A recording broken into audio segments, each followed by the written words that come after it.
Estamos de regresso na companhia do professor catedrático José Filipe Pinto, especialista em geopolítica. Professor, bem-vindo. Ontem não falámos, portanto, continua também atual, até porque, enfim, no discurso de quase 2 horas há muito por onde pegar. Falo naturalmente do discurso do Estado da União que Donald Trump fez nos últimos dias. 1 hora, para ser mais precisa, 47 minutos e 46 segundos.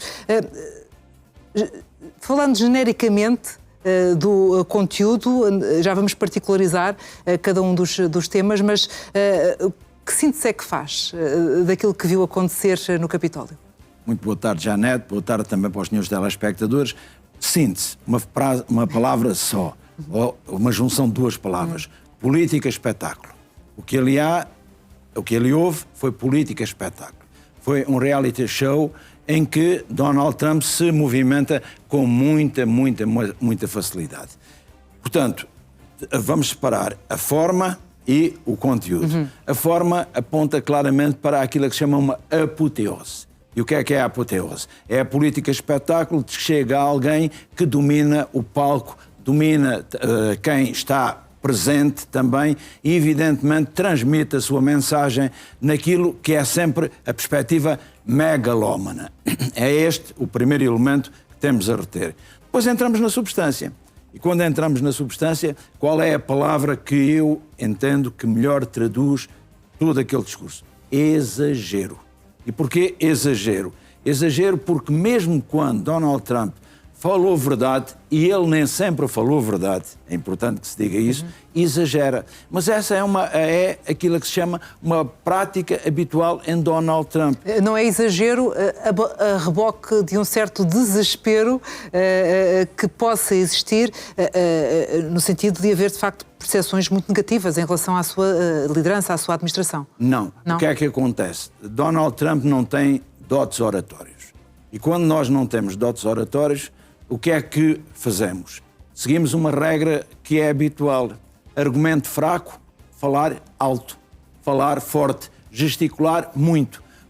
Tentar, de fundo, impor a força por outras vias. É evidente. Impõe-se o quê? Não o verbo, não a palavra, não a argumentação, mas a tonalidade, aquilo que se chama, portanto, o elemento gestual junto com o tom. E esse elemento é fundamental para percebermos o quê? Que ele parece que está a vender razão.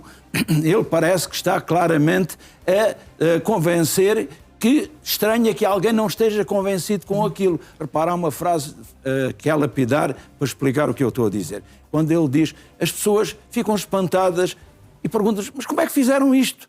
Ele não fez isto, porque muito do que ele disse, ele não conseguiu realizar. Portanto, o país de que ele estava a falar não é... Não é um país real. Não.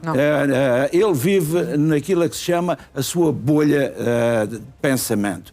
E significa que nessa bolha de pensamento tudo corre de acordo com a sua ideia, a sua visão. Significa que ele está cada vez mais desfocado e deslocado da realidade. E porquê? Repare, o cidadão norte-americano está muito preocupado com o quê? Essencialmente com 3 elementos. Primeiro, com o preço do custo de vida no que diz respeito aos bens de primeira necessidade.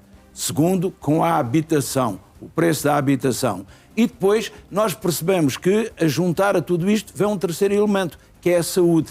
Quer dizer, aqueles que são os direitos sociais, o direito à habitação, o direito ao trabalho, o direito à saúde, Donald Trump dá como se estivessem adquiridos. Ora, a grande verdade é que ele diz que nunca nada aconteceu antes dele e, portanto, ele resolveu todos estes problemas.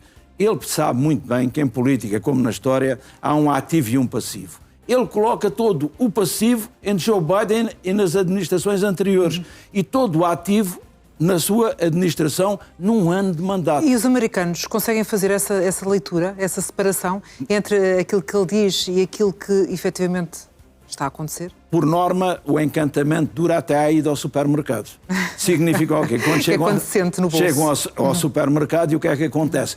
Já viu que ele gosta muito de falar dos ovos? porque os ovos é um produto muito utilizado na culinária norte-americana. E, portanto, as pessoas todos os dias compram ovos. Mas o problema não é controlar o preço dos ovos. O problema é controlar o preço da maioria dos alimentos, dos básicos. E o que acontece é que ele não controlou a inflação como ele diz que controlou. E depois, há um dado também ainda muito importante sob o ponto de vista económico.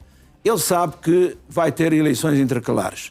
É para o eleitorado interno que ele fez grande parte desta 1 hora e quase 48 minutos. Para esse eleitorado interno, mas ele falou daquilo em que ele achava que tinha créditos, mas ele exagerou nos créditos. E mesmo as ações pontuais, as melhorias que ele conseguiu, não estão ao nível daquilo que ele evidentemente diz. E por isso cá está, ele tem de falar com as mãos, tem de falar com a postura e um ar de desafio. E repare a atitude que ele teve para com os democratas quando não o apoiaram, quando não o aplaudiram. Ele sentiu que era um dever nacional aplaudir um presidente que tinha feito esta missão. O que é que isto quer dizer? Ele está a fugir à realidade. E eu não acredito que seja por ter 79 anos.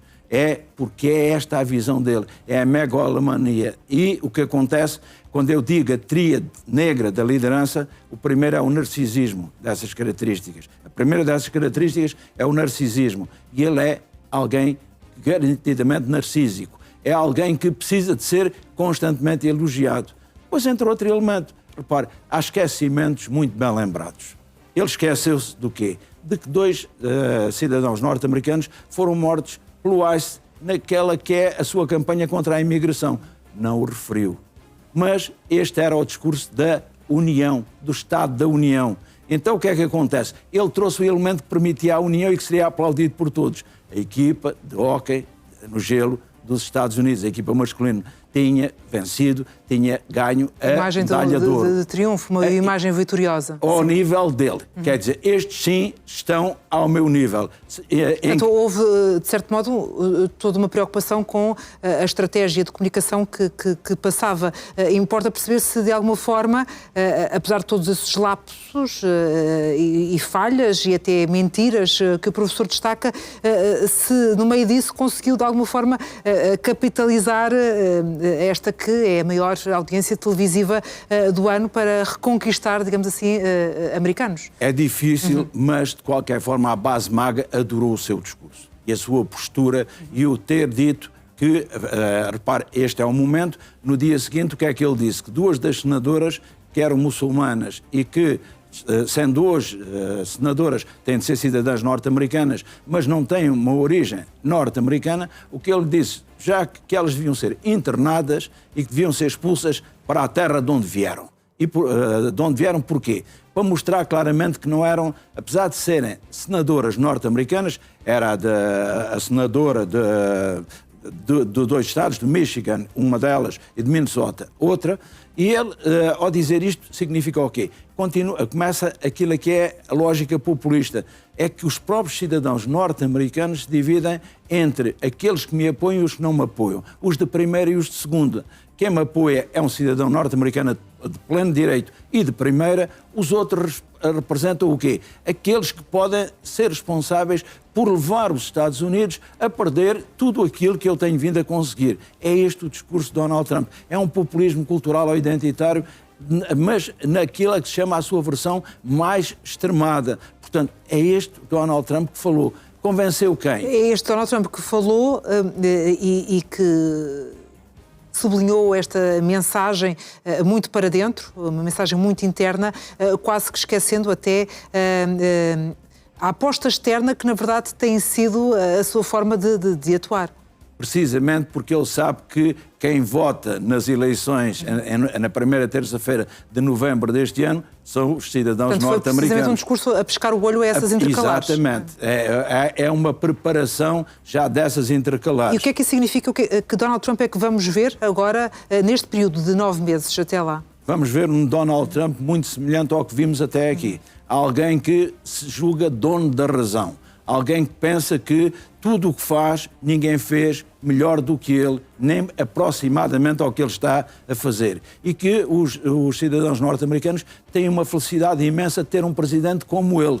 O problema é quando lhe dizem, por exemplo, a senadora democrata que falou a seguir, pergunta se ele está a trabalhar para o país ou para ele. E porquê? Porque a riqueza dele duplicou durante um ano de mandato. E isso também acaba por colher junto de quem? Junto dos democratas, que são contra isso, mas também segundo uma parte do Partido Republicano. Quem é que apoia neste momento Donald Trump?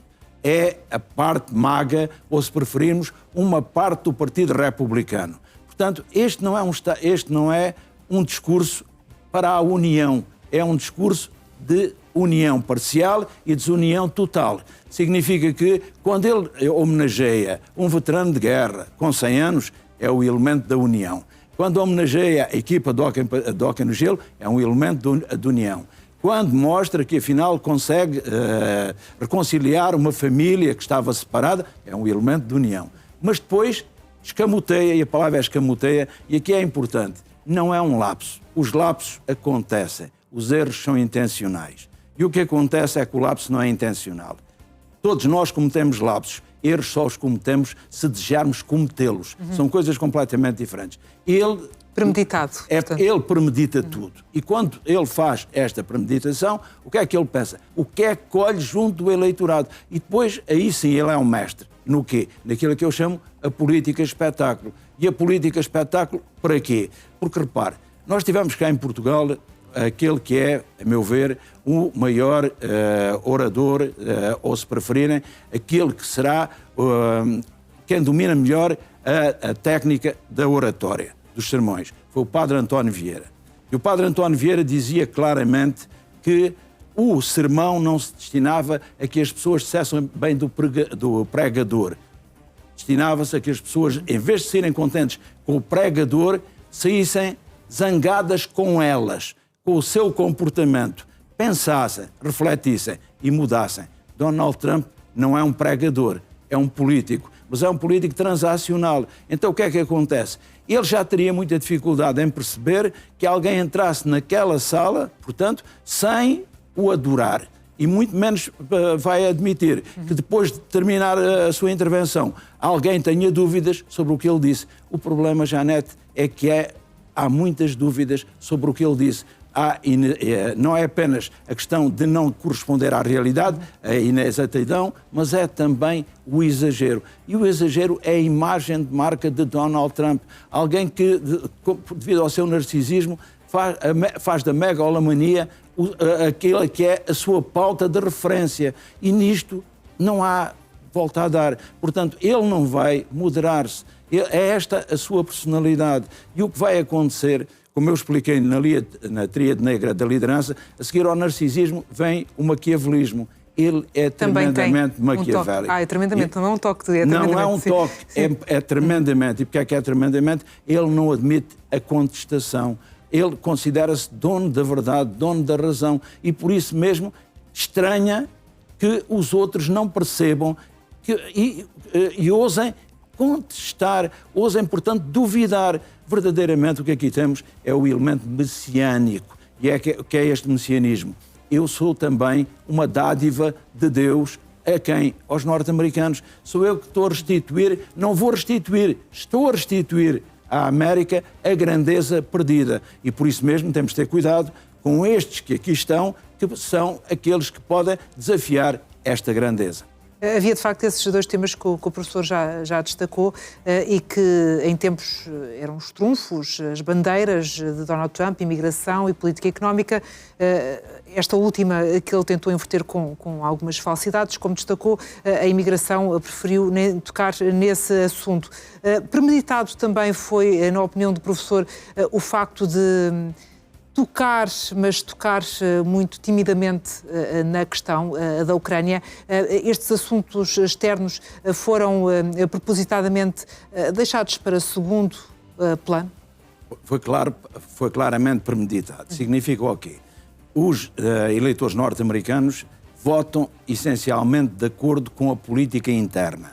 A política externa pode ser um revés se houver mortes do lado norte-americano. Se, por exemplo, houver uma intervenção num país, por exemplo, no Irão, e houver muitos mortos do lado norte-americano, evidentemente que isso irá ter repercussão na política interna. Caso contrário, o cidadão norte-americano, o eleitor norte-americano, passa ao lado da política externa e concentra-se essencialmente na política interna. E preocupa-se com a política externa, por exemplo, a questão das tarifas, porque ela acaba por ter reflexo na sua vida diária. Se não tiver, não se incomoda. O que é que nós percebemos? Esta sociedade norte-americana não quer um exército em expansão para fora dos Estados Unidos. E já entendeu que o modelo dos Estados Unidos não é um modelo para se exportar. O que eles querem é viver o seu modelo. E o que é viver o seu modelo é tentarem, portanto, viver com dignidade e com um nível de vida aceitável. Acontece que, com a inflação, com a taxa de desemprego, é evidente que isso não acontece. E também percebemos que as tarifas acabaram por recair sobre os consumidores e afetaram o seu nível de vida. Portanto, esta população está descontente. É claro, depois entra o elemento ideológico. Aqueles que são os mais fervorosos adeptos do projeto MAGA conseguem ver tudo pelo lado positivo. Tudo aquilo que tem mesmo as dificuldades acreditam em amanhãs que cantam. E porquê é que acreditam em amanhãs que cantam? Porque não veem a sua vida sem esta figura tutelar que é Donald Trump. Estes são os verdadeiros alicerces do trumpismo, que não podemos identificar com as bases do Partido Republicano, em que já aparecem senadores, mas também eleitores descontentes, e a dizer que, afinal, há ali o discurso e a realidade não são sinónimos. Quer dizer que o discurso fala de um país, de um paraíso, mas a pessoa é obrigada a viver num purgatório. E entre o paraíso e o purgatório não será ainda um inferno, mas entre o paraíso e o purgatório há uma grande diferença.